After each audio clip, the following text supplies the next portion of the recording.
তো আমরা বানাবো আজকে হাঁসের মজবুস, মজবুস আদি। প্রথমে একটা পাতিলে সামান্য পরিমাণ তেল দিয়ে আমি পেস্টটাকে ভেজে নেব। অ্যান্ড পেস্টটা হালকা ভাজা হয়ে গেলে আমি এর মধ্যে 3 চামচ পরিমাণ আদা রসুন পেস্ট দিয়ে দেবো। আদা রসুনটা থেকে যতক্ষণ না কাঁচা গন্ধটা চলে যায় আমি ততক্ষণ পর্যন্ত পেঁয়াজের সাথে আদা রসুনটা ভেজে নেব।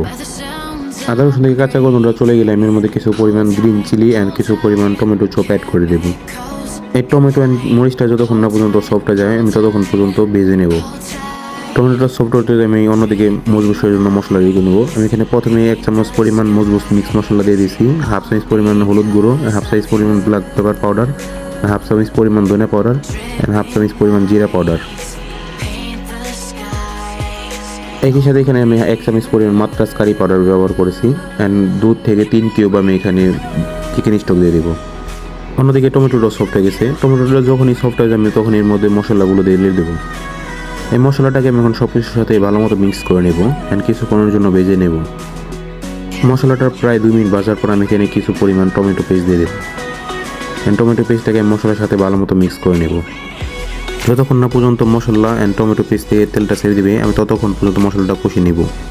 অন্যদিকে আমি হাঁসটাও কেটে নেব অ্যান্ড ভালো মতো পরিষ্কার করে নেব। অ্যান্ড মশলা থেকে যখনই তেল ছেড়ে দেবে আমি মধ্যে কিছু পরিমাণ ধনেপাতা চপ অ্যাড করে দেবো অ্যান্ড ভালো মতো মিক্স করে নেব। আচ্ছা, এই মশলাটাকে আমি হালকা পরিমাণ পানি ব্যবহার করছি যাতে মশলাটা পুড়ে না যায়। অ্যান্ড আমি এর মধ্যে হাঁসটা অ্যাড করে দেবো অ্যান্ড এই হাঁসটাকে মশলার সাথে ভালো মতো মিক্স করে নেব। এই পর্যায়ে আমি এখানে একটি সিনামন স্টিক ব্যবহার করেছি।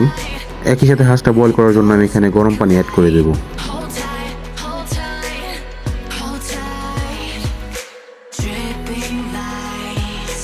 পানিটি দেওয়া হয়ে গেলে আমি এখানে পরিমাণ মতো লবণ দিয়ে দেবো এন্ড এটাকে কভার করে আমি 2 ঘন্টার জন্য কুক করে নেব।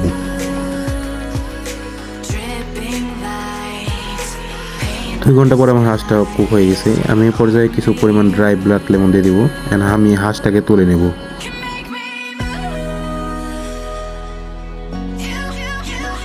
হাঁসটা তোলা হয়ে গেলে যে পানি হাঁসটা বয়েল করেছিলাম সেই পানিতে আমি কিছু পরিমাণ ক্যাপসিকাম দিয়ে দেবো অ্যান্ড কিছু পরিমাণ টমেটো দিয়ে দেবো। একই সাথে এর মধ্যে চাল দিয়ে দেবো। আচ্ছা, এই চালটাকে আমি 1 ঘন্টার জন্য ভালো মতো ওয়াশ করে ভিজে রেখেছিলাম 1 ঘন্টার জন্য।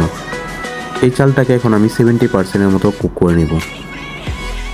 চালটা যখনই 70% কুক হয়ে যাবে আমরা যে হাঁসটা তুলে রেখেছিলাম সেই হাঁসটা এখানে আমি দিয়ে দেবো।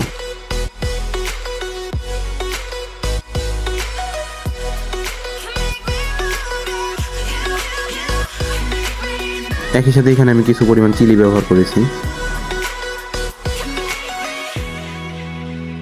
চিলিগুলো দেওয়া হয়ে গেলে উপর থেকে আমি কিছু পরিমাণ ধনেপাতা চপ অ্যাড করে দেবো অ্যান্ড এটাকে আমি ভালো মতো কভার করে 20 মিনিটের জন্য দম করে নেব। 20 মিনিট পর আমার রাইসটা রেডি হয়ে গেছে। আমি ঢাকনাটা খুলে এখন হাঁসটা থেকে তুলে নেব রাইসটা ডালার জন্য। একই সাথে এখানে আমি চিলিগুলো তুলে নেব যাতে উপরে গার্নিশের জন্য ব্যবহার করতে পারি। এখানে আমার রাইসটা আমি একটি সানের মধ্যে ঢেলে নেব। রাইসটা ডালা হয়ে গেলে আমি রাইসের উপরে যে হাঁসটা তুলে রেখেছিলাম সেই হাঁসটা আমি দিয়ে দেবো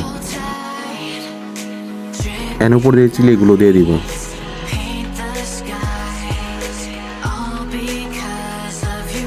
আমার অ্যারাবিক স্টাইলে হাঁসের মজবুস রেডি। মজবুস আদি। Please subscribe.